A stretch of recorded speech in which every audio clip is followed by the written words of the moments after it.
Investors trying to figure out if trade is still a headline risk for the market. Joining us now is Peter Boockvar, Chief Investment Officer at Bleakley Advisory Group and a CNBC contributor. I don't want to say you have a bleak view of things. You view the world bleakly. I'm not sure that's where you got the name, but you do in general. The market to you is... be realistic. Okay, but realistic sometimes means just facing that the market is headed higher no matter what you think about it. I mean, how long would it be? Years that you've sort of been suspect about valuation, or but I'm still riding along. But you are as a value investor. You could have rode harder, probably.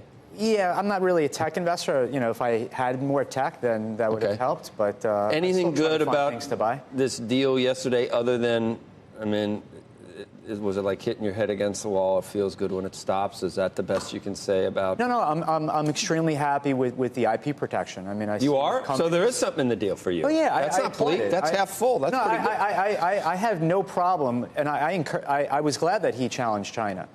The only thing that I was against was using the tool of tariffs. I thought that there were other ways of going about challenging China, like what we did with ZTE and what we're doing with Huawei.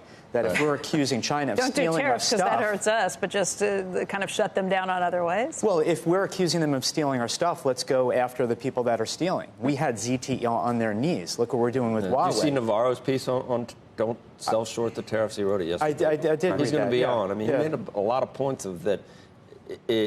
Not all economic situations are created equal in terms of the way tariffs are employed. And in this case, using certain, I guess, new economic models, that's why we are here right now with what might be a favorable outcome. The stock market... It could be. I mean, we'll never know. Maybe if you use the stock market as the thermometer for the effect of tariffs, that has not, or not a barometer, if you will, that has not shown that it was a huge negative, even though there were, I guess there were some deleterious effects to certain businesses, certain manufacturing, and maybe uncertainty.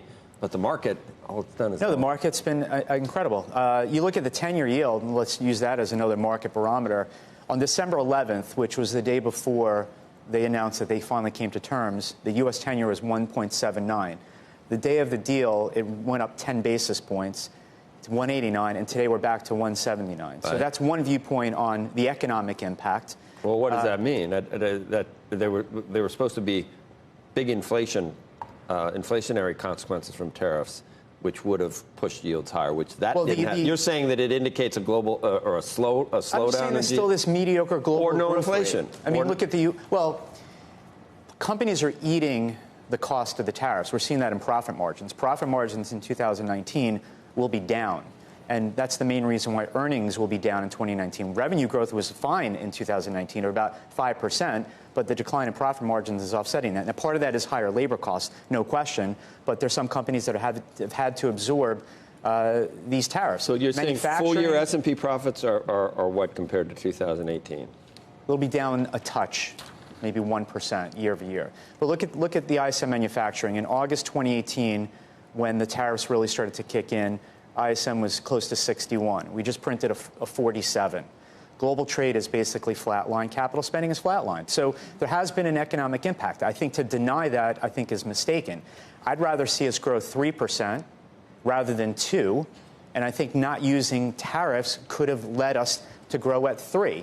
And getting back to my point earlier, if we're accusing China of stealing, and they clearly do, I see it firsthand, then you go after those that are stealing. I mean, the FBI, the CIA, every single day, they're going after Chinese that are stealing, corporate espionage and cyber attacks and all that stuff. And I just felt that that would have been a more effective way, rather than using tariffs, damaging our own economy, damaging our own companies that are physically paying those tariffs, as a way of going about and challenging China, which I agreed with challenging China. Well, that's the question. The $50, $100 question is whether what we extracted adds to future GDP. Some people think it might. With the USMCA, I think Mnuchin yesterday, I think it was he made the rounds. Yeah. But I think he said that combined USMCA and China trade could be 50, 60 basis points of GDP. I hope so. I hope we can get back to 2.5-ish plus.